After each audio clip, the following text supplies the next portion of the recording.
Alright folks, let's dive into something really cool today. We're going to unpack a model that helps you get your head around all those loops we get stuck in life. You know, love, marriage, careers, even what happens to countries. This model, it's built on two triangles that are like totally opposite. One side's the ethics, wisdom, perseverance triangle. We're calling it the three roots. Think of it as all the good stuff, the things that last. Then you got the other side, the greed, anger, delusion triangle, the three poisons. That's your negativity right there, the stuff that messes you up and leads to pain and failure. So, to make this super clear, let's start with something we all get. Dating. Picture this. You're walking down the street and bam! Cute girl walks by. Maybe it's her ao dye flowing in the breeze, that killer smile, or her hair bouncing. Whatever it is, you're hooked. Right then and there, you get that little zing, a crush. And that little zing, that's where tons of relationships kick off. You're kinda into her, and from that little spark, you start figuring out how to meet her, how to say hi. Now, real talk, is that first spark of attraction like pure greed? Think about it. Then, she checks you out too. Thinks you're a good-looking, tall, funny guy, you know, someone cool. You take her for ice cream, you actually know stuff, she starts catching feelings too. So, you see, that whole initial thing when two people click, a lot of it's just good old desire on both ends. That desire is just being drawn to looks, personality, or whatever cool stuff the other person seems to bring to the table. But here's the crazy part. If that desire-fueled thing goes right, we can actually flip it around and head towards those three roots: ethics, wisdom, perseverance. People always say, like, 3 years of dating seem enough to really know someone, right? That's where wisdom comes in. Getting to really know someone. And when you get them, you can actually love them for real. That's when respect and just accepting each other starts showing up. That's your ethics in love. And then, when you're both on the same page, understanding and loving each other, and you decide, hey, let's get married, that's straight up perseverance. It's gutsy to build a whole life with someone, even just grinding through life together, tackling all the crap life throws at you till you're old and gray, seriously takes a ton of perseverance. So, yeah, that initial wanting each other, that's the starting gun. But understanding and love, that's the real second act, the part that decides if you're gonna last. But bummer alert, tons of relationships just die before they even get going. They never make it to that understanding and love zone. Think sugar daddy and trophy wife situation. Does some rich dude, when he's picking out a hot young thing, does he really need time to get to know her, to love her? Or is it just enough that they both just want something? The sugar daddy wants the eye candy, and the girl wants the cash. She'll marry him for the fancy cars, the mansion, the easy life. He gets his needs met. Bottom line, it's two greedy minds working side by side, each just desiring what the other's got. Relationships built only on that red triangle, greed, anger, delusion, they're usually a train wreck waiting to happen. Greed?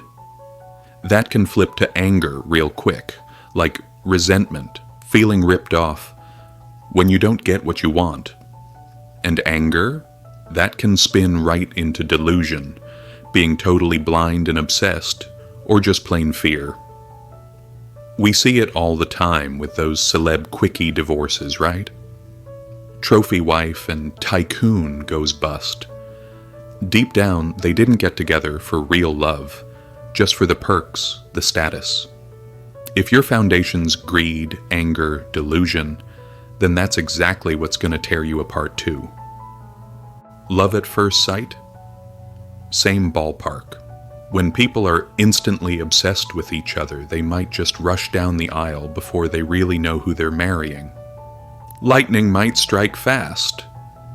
But then, you get the burnt toast later, meaning nasty surprises, things crashing down.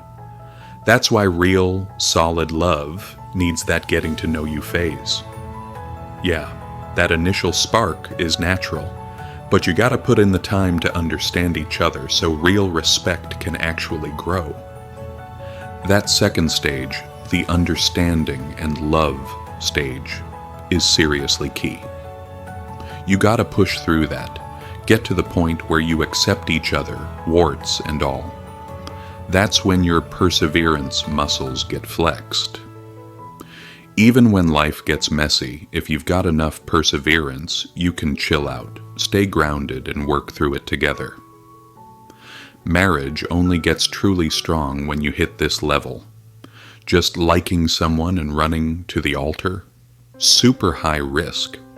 Think about those couples who started out with absolutely nothing, from zero. Back then, when they were broke, life was simpler, their thinking was kinda basic, and yeah, they could easily get stuck in delusion, thinking shallow, not deep. Then they liked each other, got hitched. That's greed, in a way.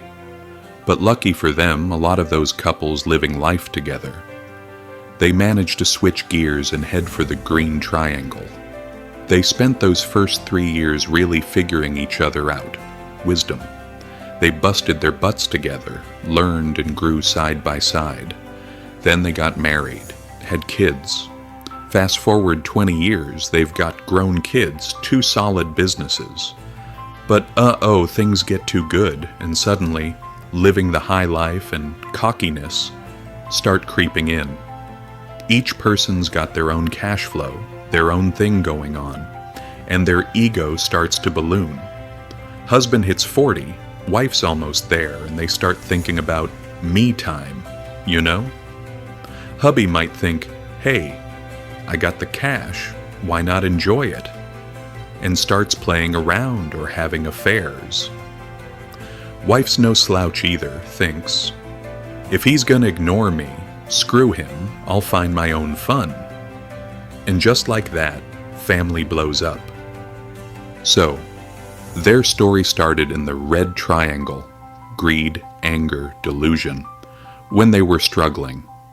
Then they climbed to the green triangle, ethics, wisdom, perseverance, when they got married and built their life.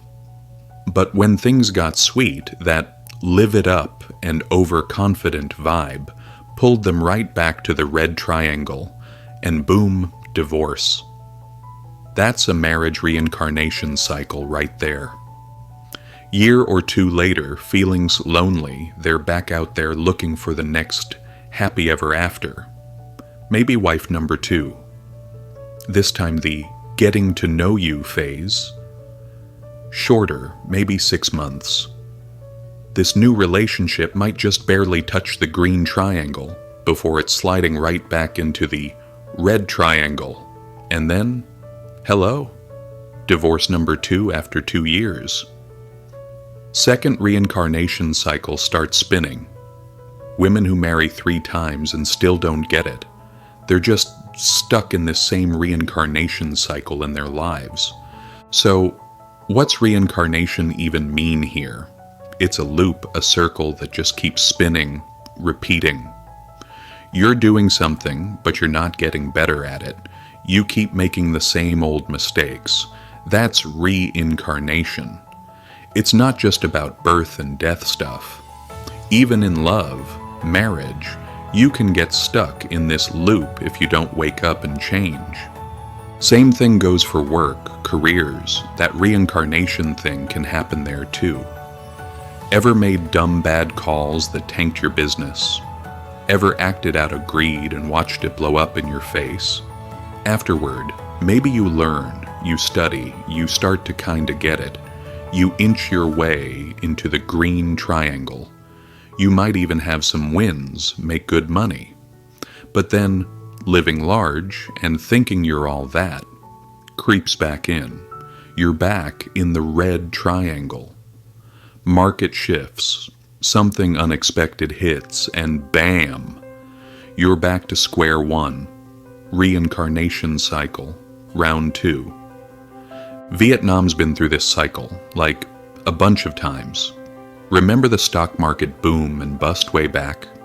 Textbook example. When the country was still poor, we were in the red triangle. Opening up the economy gave us a shot to climb into the green triangle for a hot minute. 90s, stock market went nuts.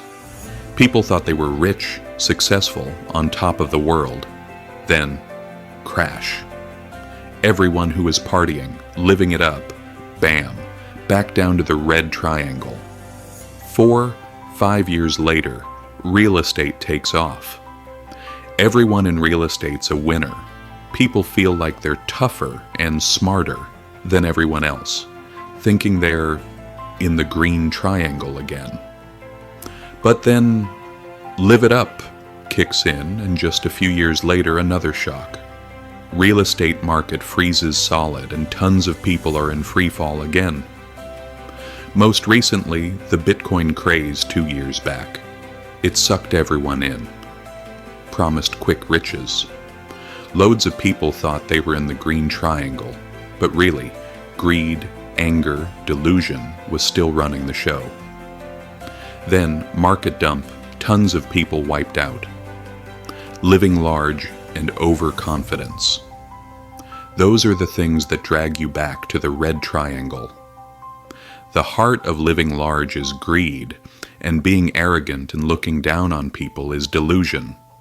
Because we're still clueless, lacking real understanding, we disrespect others. People who actually get it, who are wise, they always respect everyone. This is the reincarnation cycle, and it just keeps spinning like that in life. Zoom out to the national level and you see the same cycle. A king who's a total jerk, immoral, brutal, isn't he living in the red triangle? For sure. So, who's gonna stand up to him? Some common guy hero starts a rebellion. This hero's gotta have perseverance, gotta have wisdom to plan it all out, and gotta have ethics to get people on his side. 5-10 years of fighting, and boom, the common guy hero overthrows the tyrant, becomes the new king, and the country shifts into a new phase. Looks like it's in the green triangle. Country's wrecked after the war, so the new king works hard to rebuild. 10-20 years later, king kicks the bucket, eldest son takes over. Watching his dad grind to rebuild the country, the son keeps pushing, country gets stronger, still in the green triangle. But then eldest son dies, grandson takes the throne. Now, the country's been peaceful, prosperous for ages. This grandson, from day one, gets praised like a god, pampered, living the high life. Is he gonna get that live it up and overconfident thing going on? Absolutely. So, this grandson king starts sliding back into the red triangle. But maybe he doesn't have time to totally trash the country before he dies, because the royal court still has some loyal folks trying to hold things together. But then the great-grandson comes along. Spoiled rotten since birth, living a life of crazy partying and excess, totally backsliding into the red triangle. Great-grandson turns into a tyrant, a total jerk king, and then another common guy, hero, shows up, starts a rebellion, and pulls the country back to the green triangle. And so dynasty after dynasty changes, the reincarnation cycle keeps rolling. Winning the lottery example is wild too. We'll do an exercise on the lottery curse later. This lottery curse thing, it shows that after about 3 years, most lottery winners end up in some kind of tragedy, or their lives just fall apart. Why does that happen? We'll break it down using the 3 roots and 3 poisons model. Next up, we're going to talk through some real-life questions and situations to get a better handle on how to use this model in your own life. Like, marry a rich but dumb guy or a poor but smart guy. Which one? Rich guy means you get more stuff. Poor guy means less stuff.